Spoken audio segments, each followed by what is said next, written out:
শুভ দুপুর বন্ধুরা, চলে আসলাম আরও একটা রান্নার মিনি ব্লগ ভিডিও নিয়ে। আজ সকালে আমাদের পাড়াতে বিক্রি করতে এসেছিল মাশরুম। তো দেখো, মাশরুম খেতে তো বেশ ভালোই লাগে, আর অনেক দিন পরে দেখলাম, সেই জন্য কিনে নিয়েছে মা। দেখো, তারপরে দেখো মাশরুমটা মা আর আমি দুজন মিলে ছাড়িয়ে নিচ্ছিলাম। তো দেখো, ছাড়িয়ে নেওয়ার পরে মাশরুমটা ভালো করে জল দিয়ে ধুয়ে নেওয়া হয়েছে। ধুয়ে নেওয়ার পরে দেখো, এখানে রাখা ছিল আলু কাটা, আর এখানে দেখো পেঁয়াজ কুচি, টমেটো কুচি, রসুন আর আদা আর লঙ্কা। তো এদিকে দেখো মাশরুমগুলোকে সেদ্ধ বসিয়ে দেওয়ার পরে আমি গ্যাসটাকে একটু আস্তে করে দিলাম। তারপরে মিক্সির মধ্যে যে পেঁয়াজ কুচি, টমেটো কুচি, আদা, রসুন, লঙ্কা যেগুলো ছিল সেগুলো সব মা একে একে মিক্সির মধ্যে দিয়ে দেওয়ার পরে দেখো, সেগুলো ভালো করে ধুয়ে নিয়েছিল ফার্স্টে। তারপরে দিয়ে দেয় হচ্ছে জিরে গুঁড়ো দেওয়ার পরে দেখো মিক্সিটা চালু করে দেয়। আর এদিকে দেখো, যেই মাশরুমগুলো সেদ্ধ করতে বসানো হয়েছিল সেই মাশরুমগুলো দেখো ভালোভাবে সেদ্ধ হয়ে গেছে। আর এইদিকে দেখো, ততক্ষণে কিন্তু মায়ের মিক্সিতে মশলা কোটাও হয়ে গেছে। তারপরে মাশরুমগুলোকে একটা ঝুড়ির মধ্যে তুলে জল ঝরানোর জন্য রাখে।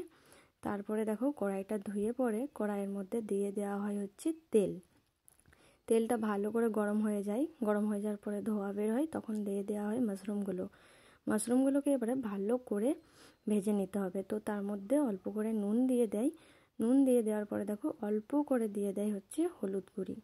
তো এবারে এটাকে ভালো করে নেড়ে চেড়ে ভেজে নিতে হবে।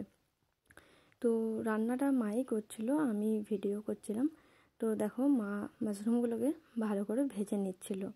তো দেখো, এখন ভাজা আমাদের কমপ্লিট হয়ে যাওয়ার পরে মাশরুমগুলোকে একটা বাটির মধ্যে সব তুলে নিচ্ছিল। তারপরে দেখো, কড়াইটা আবার ভালো করে ধুয়ে তার মধ্যে তেল দিয়ে দেয়। তেলটা যখন ভালোভাবে গরম হয়ে যাওয়ার পরে তার মধ্যে দিয়ে দেয় হচ্ছে জিরে আর লঙ্কা, মানে জিরে ফোড়ন দেয়। জিরে ফোড়নটা ভালোভাবে লাল করে যখন ভাজা হয়ে যাওয়ার পরে দিয়ে দেয় হচ্ছে পেঁয়াজ কুচিগুলো। তো পেঁয়াজটা ভালো করে একটু নেড়ে চেড়ে নেওয়ার পরে যে একটু লাল লাল ভাব হলো, তারপরে দিয়ে দেয় হচ্ছে আলুর কুচিগুলো, যে আলু কেটে রেখেছিল সেই আলু কাটাগুলো।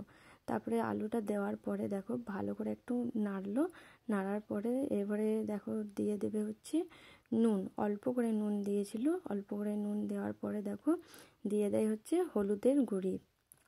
এগুলো পরিমাণ মতন দিতে হয়, তোমরা অবশ্য জানো। তো দেখো, আলুটাকে এবারে ভালো করে লাল করে ভেজে নেওয়া হবে।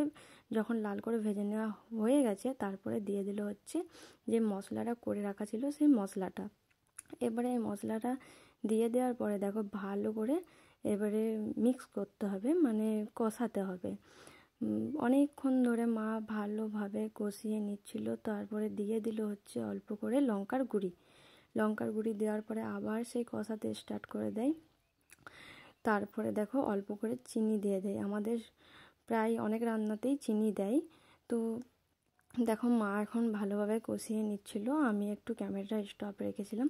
তো দেখো, এখন প্রায় কষানো কমপ্লিট হয়ে যাওয়ার পরে দেখো মা তার মধ্যে দিয়ে দেয় হচ্ছে জল।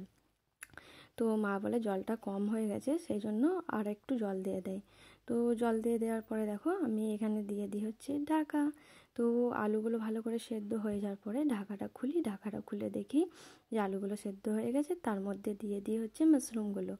তো মাশরুমগুলো দেওয়ার পরে ভালোভাবে ফুটিয়ে নেওয়ার পরে একটু ভালোভাবে নেড়ে ছেড়ে নিল। তার মধ্যে অল্প করে পরিমাণ মতন দিয়ে দেয় হচ্ছে গরম মশলা দেওয়ার পরে আবার সেটাকে ভালো করে দেখো মা ভালো করে নেড়ে চেড়ে নিল। তো এখন কমপ্লিট হয়ে যায় আমাদের মাশরুমের তরকারি। তো দেখো এই যে কেমন হয়েছে তোমরা কিন্তু জানিও। আর এই মাশরুম খেতে কার কার ভালো লাগে সেটা অবশ্যই আমাকে কমেন্ট করে জানিও। আমার তো বেশ ভালোই লাগে। তো কেমন হয়েছে সেটা কমেন্ট করে জানিও বন্ধুরা। আজকে ভিডিওটা এই পর্যন্তই, টাটা।